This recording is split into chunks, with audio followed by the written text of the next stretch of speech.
Jamaah, oh jamaah. Alhamdulillah.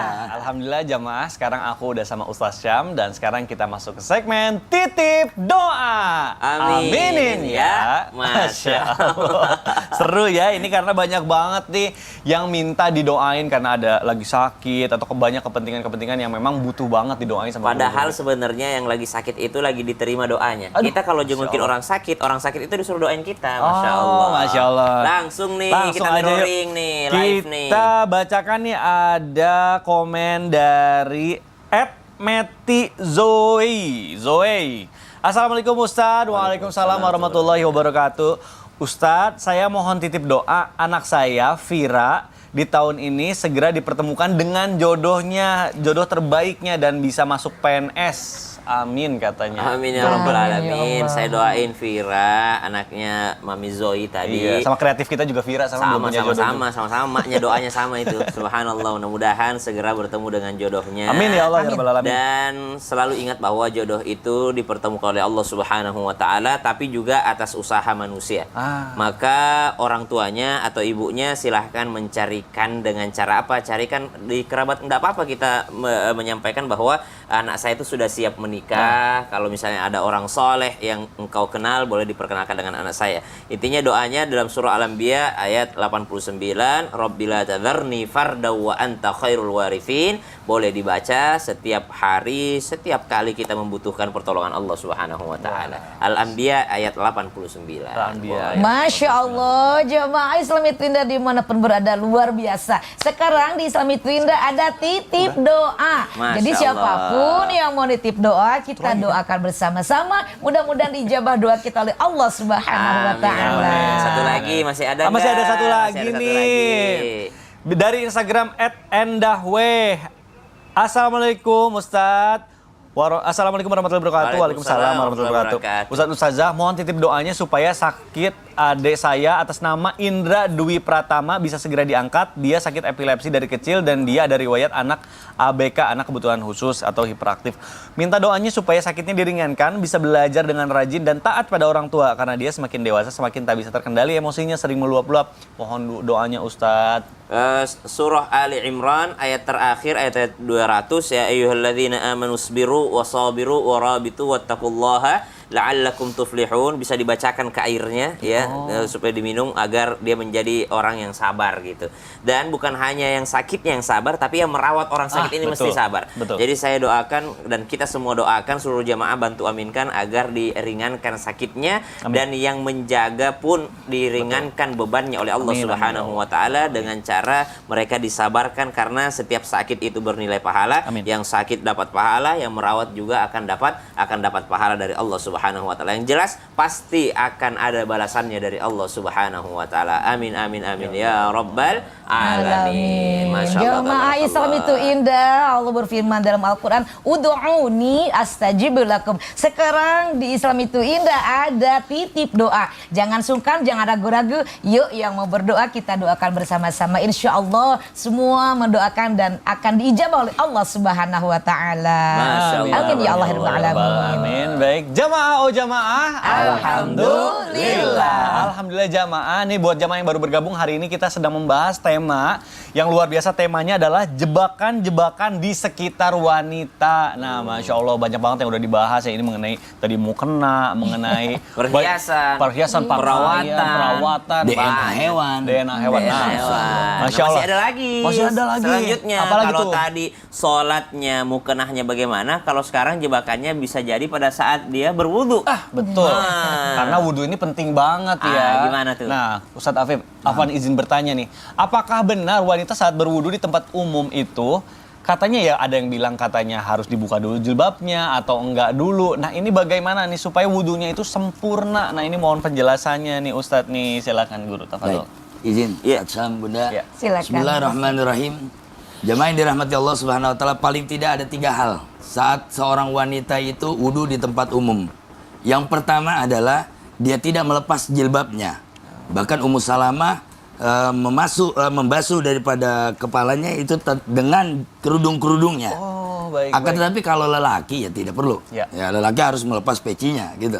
Tapi kalau perempuan agar tidak kelihatan, karena memang hanya wajah dan telapak tangan, artinya bagian kepala keseluruhannya itu tidak boleh dipertontonkan. Nah, di tempat wudhu yang umum, wanita boleh membasuh khimarnya, yaitu kerudungnya. Ini juga dilakukan oleh Rasulullah SAW tatkala beliau membasuh khufaini, 2 khuf, kemudian khimar.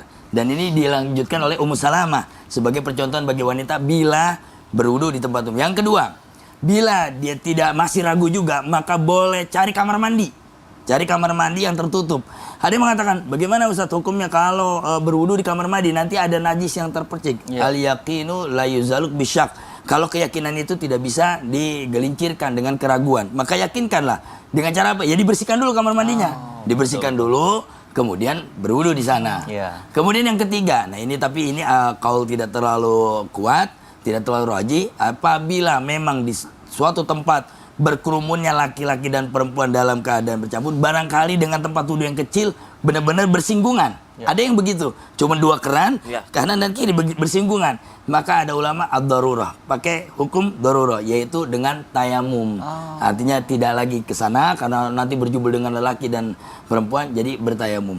Nah, ini ada 3 hal ini kudu diperhatikan dalam ibadah, jangan sampai kita salah kaprah gitu. Dalam berwudu juga ada batasannya. Saya tertarik di sebuah pusat perbelanjaan, ada orang yang lagi menjaga istrinya berwudu, ya, Masya Allah. Nah, ini kita para suami juga mesti menjaga istrinya. Jadi ketika di tempat ramai, kita minta dulu kepada beberapa lelaki, mohon maaf istri saya boleh berwudu dulu. Nah, dia menjadi superhero-nya. Masya Allah. Dia jagain istrinya. Masya Allah. Sampai istrinya udah selesai, dia masih jagain aja begini. Siapa lagi dong?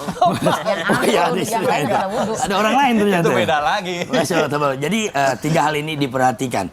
Nah, dalam berwudu yang berikhtilat bainar rijal wan nisa, ini kudu diperhatikan, makanya masjid memberikan tempat manda wudhu kaum pria, manda wudhu kaum wanita. Mudah-mudahan ini menjadi pencerahan. Wallahu a'lam bishawab. Waduh, Masya Allah. Jangan sampai niatnya ibadah gitu ya, tapi karena kita salah, jadi jebakan untuk wanita, malah jadi dosa karena auratnya terbuka. Aduh, Subhanallah. Masih ada lagi nih, Mikdad? Masih ada ya, Terima kasih banyak Ustaz Afif. Tapi ada lagi selanjutnya nih yang bisa kita tanyakan kepada Bunda Tuti. Masya Allah. Karena wanita dikasih kelebihan sama Allah Subhanahu wa Ta'ala, dititipkan makanan anaknya itu ada pada diri wanita. Betul. Namun ternyata dalam hal menyusui ini ada beberapa hukum-hukumnya. Misalnya boleh siapa, apa segala macam, nanti akan menjadi saudara susuan gitu ya. Nah, itu bisa ditanyakan lagi. Betul. Nah, Bunda pas banget nih Ustaz Syam tadi kan bilang sekarang nih banyak banget donor ASI gitu ya. Nah, ini apakah benar ini juga mungkin niatnya baik gitu ya, pengen mendonorkan ASI-nya, tapi bisa jadi jebakan pada wanita karena katanya nggak boleh sembarangin, takutnya sembarangan. Aduh, kenapa ini? Nah, itu gimana tuh maksudnya, apa aja syarat-syaratnya supaya tidak menjadi dosa? Baik, terima kasih. Mohon izin Ustaz Afif, mohon izin Ustaz Syam. Iya, bismillahirrahmanirrahim. Subhanallah walhamdulillah wala ilaha illallah wallahu akbar. Seorang perempuan itu fitrahnya adalah mengandung, melahirkan, menyusui. Ibu, kaulah wanita yang mulia, derajatmu 3 tingkat dibanding ayah. Kau mengandung, melahirkan, menyusui, sampai menyusui aja. Pertanyaan kami adalah bagaimana kalau seorang ibu mendonorkan ASI-nya untuk orang lain? Pertama, kita harus lihat dulu. Ada hukum yang mengatakan boleh. Ada juga hukum yang mengatakan haram. Ini kita harus jelas mana yang boleh, mana yang tidak boleh. Orang yang mendonorkan ASI-nya, syaratnya 1, ibunya sehat. Kedua, ASI untuk putra atau putri sendiri sudah terpenuhi, ya. Yang ketiga, tidak pernah ibunya itu mendapatkan donor darah atau dari siapapun. Artinya dalam keadaan memang bersih, sehat, dan berlimpah air susunya. Seorang ibu itu ada 2 macam yang Allah berikan takdir. Ada yang Allah berikan takdir ASI-nya mengalir deras, subur, Masya Allah, melimpah. Ada juga yang Allah takdirkan seorang ibu itu yang sama sekali tidak keluar ASI-nya. Nah, bagaimana dengan kebutuhan bayi? Kalau misalkan kita mau mendonorkan, kita harus betul-betul ada musyawarah, ada kesepakatan. Kenapa? Karena di kedepan hari kalau kita mendonorkan ASI kita harus tahu siapa pendonornya, alamatnya di mana, orang mana, bagaimana keluarganya, dan kita harus ada kesepakatan apakah kedepannya menerima, ada berapa putra-putrinya, kita harus tahu. Kenapa? Karena akan jadi saudara persusuan atau saudara susuan yang kedepannya menjadi mahram. Maka dikhawatirkan kalau kita mendonorkan air susu kepada orang lain dan ada ketidakjelasan, suatu saat ada saksi, 2 orang saksi yang mengetahui, iya saya tahu kamu itu waktu itu menyusui ini kepada ini, itu saudara sesusu, khawatir ada pernikahan sesusu. Oh gitu. Jadi harus hati-hati. Jadi kalau sudah Harus menjadi jelas. saudara satu susu itu jadi mahram ya? Iya. Oh, Masya Tidak Allah. boleh. Alhamdulillah Iya. jadi tahu sekarang nih. Iya. Makanya syaratnya banyak ya. Banyak. Masya Allah Iya, Bunda. insya Allah. Terima kasih penjelasannya Bunda. Sama-sama Kak Mikdad. Baik jamaah Islam itu yang dirahmati Allah. Alhamdulillah nih sudah banyak sekali pertanyaan yang ngantri nih pengen dijawab sama guru-guru kita. Makanya sekarang langsung aja kita masuk ke segmen Tanya Dong Ustadz. Kami semua tanya dong Ustadz. Masya Allah tabarakallah, langsung aja kita bacakan pertanyaan pertama dari Instagram @hamba_Allah nih. Assalamualaikum Ustadz. Waalaikumsalam warahmatullahi wabarakatuh. Emang benar ya suara wanita termasuk jebakan? Kadang temen aku suka komen tentang suara aku yang merdu ini, Masya Allah. Dan katanya suara saya ini mendayu-dayu dan menggoda laki-laki. Terus kalau saya baca Al-Quran dengan suara saya yang seperti ini, apa bakal jadi dosa Ustadz? Waduh, Ustadz Syah mungkin boleh dijawab melalui tausiah, silakan. Baik, bismillahirrahmanirrahim. Ustadz Afif, Bunda Tuti, Mas Mikdad, serta penanya yang dimuliakan Allah Subhanahu wa taala dan seluruh jamaah dan seluruh wanita yang dimuliakan, segala apa yang ada pada diri wanita ini luar biasa, Masya Allah. Jadi kalau ditanyakan apakah suara seorang wanita adalah aurat, sebahagian kecil ulama menganggap suara wanita adalah aurat secara mutlak. Jadi mau mendayu-dayu, mau menggoda itu haram atau aurat secara mutlak. Tapi sebahagian besar ulama mengatakan bahwa suara wanita tidaklah aurat kalau digunakan sesuai kebutuhan. Misal para sahabat belajar sama Ibunda Aisyah. Bagaimana cara belajarnya? Nggak mungkin lewat WhatsApp pada saat itu, nggak mungkin lewat apa segala macam, tapi melalui suara Ibunda Aisyah, maka suaranya tidak aurat pada saat itu. Jadi digunakan sesuai dengan kebutuhan. Membaca Al-Quran, selama niatnya adalah membaca Al-Quran, ya memang suara wanita seperti itulah. Ya pada saat teleponan dia tidak sengaja, halo, oh maaf salah sambung, subhanallah, dan seperti itu. Tapi dengan ketegasannya, dengan dengan tegas dia menyampaikan bahwasanya ini adalah maksud dan tujuannya. Jadi ternyata ketika berbicara tentang aurat wanita itu adalah seluruh tubuhnya kecuali wajah dan telapak tangan kalau dari segi penampilan. Tapi bukan hanya dari segi penampilan, dari segi tingkah laku pula, meskipun tertutup, tapi ada memang wanita yang sengaja dengan tingkah lakunya. Mohon maaf, ini harus disebutkan. Sekarang di sosial media tertutup dia, subhanallah, pakai cadar, pakai niqab, dia menutup auratnya, tidak kelihatan, bahkan cuma telapak tangan sama matanya sedikit, tapi subhanallah bulu matanya panjang sekali.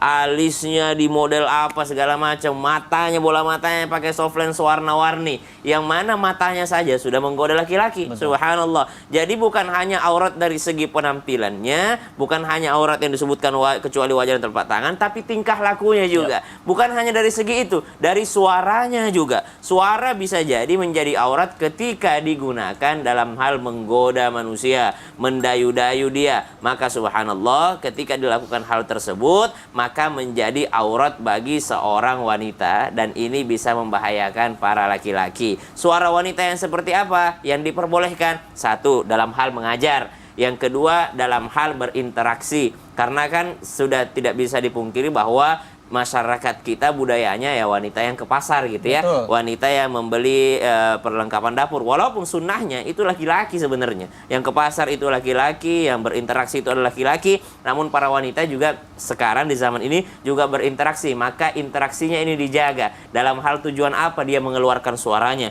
Membaca Al-Quran, alangkah baiknya kalau suara merdunya didengarkan oleh mahramnya, suaminya. Lah ini dia upload baca Qur'annya, subhanallah, tapi suaminya sendiri tidak pernah dengar dia ngaji. Aduh. Nah, jadi jangan sampai salah tempatnya. Wallahu ta'ala a'lam. Masya Allah, Alhamdulillah. Terima kasih Ustaz Syam atas jawabannya. Baik, buat jamaah jangan kemana-mana karena setelah ini kita akan menjawab pertanyaan yang sudah masuk ke sosial media Islami Indah. Jadi tetap di Islami Indah. Jamaah, oh jamaah. Alhamdulillah.